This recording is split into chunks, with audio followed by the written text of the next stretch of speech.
In this lesson, I want you to think about this. When do you consider your edit to be final? For me, it's never the first time that I've edited the image. I often find myself coming back to the same image again and again, sometimes even after months or years, and I still find myself editing them. My point is, don't ever accept the first edit of your image to be the final version of it. Our perception of a visually appealing image changes from time to time. And this also explains why our photography style changes with time. And I think there are some factors that may influence this. For example, external factors like looking at photographs by other photographers or even different kinds of visual arts. And there are some internal factors like personal life experiences or just simply getting older. We see our image from a different angle every time we see it, even if it's minutes apart. When we are editing our image, we are so focused on getting the work done that sometimes we forget about the fine details. For example, getting the image too overly saturated or too overly sharpened. Now, let me share with you how I approach in reviewing my own images. I'll be reviewing the image that we have edited earlier on, which is the image of the Tower Bridge. So here we have the first version of the image that we have edited earlier on, which has a bit of a fantasy mood, as you can see, because the colors are quite desaturated. And also remember, we have complementary colors here, which is the blue and the orange/brown. Now that I've spent some time away from this image, when I come back and looked at it, I noticed there are a few things that I could have improved or done better. The first thing I noticed is this part of the bridge, which looks too dark for me. And also the part that is underneath the bridge, and also on the bottom of each side of the building. What I could have done is to brighten this area selectively to reveal some of the details, and I think that would make the image much better.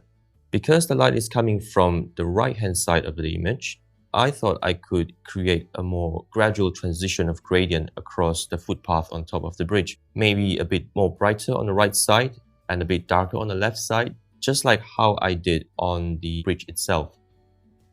And when I looked at these mini towers on top of the bridge, because there are several sides to it, what I could do is to apply some selective dodging and burning to each side of these to make the bridge generally more three-dimensional. The other thing I noticed is the blue color on the suspension of the bridge, which looks a little bit bright to me this time round and is a bit distracting, to be honest.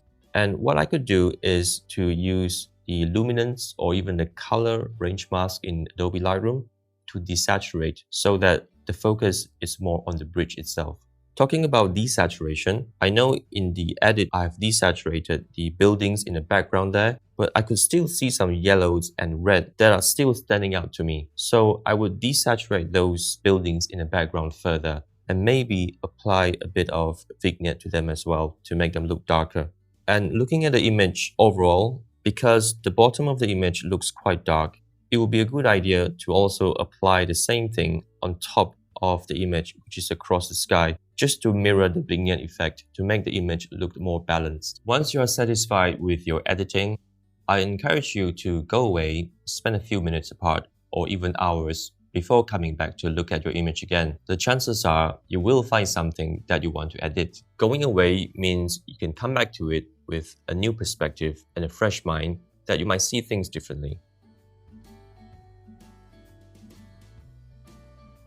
Color is a very subjective matter, and it can be interpreted in different ways by a different person. There is no right or wrong how you present color in your images. It is entirely down to you, the photographer, with your vision and your personal style. Now I'm going to show you some versions of the same photo that I've edited over the years. I kept coming back to this same image because every time I looked at it, I felt I needed to do something. And this is just to show you how different versions can be produced every time you edit an image. Let's take a look. This is the original image that I edited. You can see the light is shining on the islands opposite the bridge. The way I approached editing for this version was to create a more realistic look. But when I came back to it, I thought I could add some color grading to the water and also a bit of the sky. which you can see compared to the first image, the color scheme looks a bit different, where the water looks slightly more blue. And in this version, I've applied a more receding color to the entire image because when I took the image, it was fairly cold in the morning and the light was still dim. And I think at the time, blue color quite fits the color theme for this.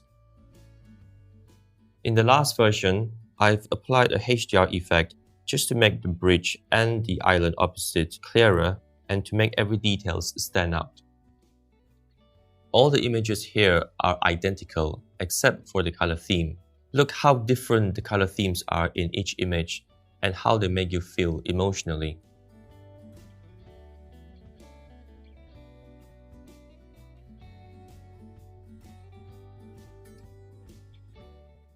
Getting the desired color effect in your image is a constant learning process. It requires observations and practice to improve your skills in editing to create your vision. So let's go back to the Tower Bridge image that we have looked at earlier on.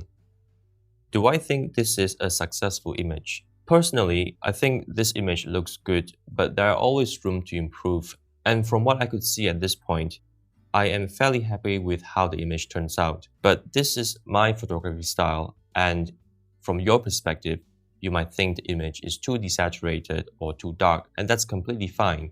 Because as I've mentioned, everyone has a different color approach and different style, and there's no right or wrong to this answer. I just want to say congratulations and well done in completing this course. Join me in the next video where we'll be talking about your final project.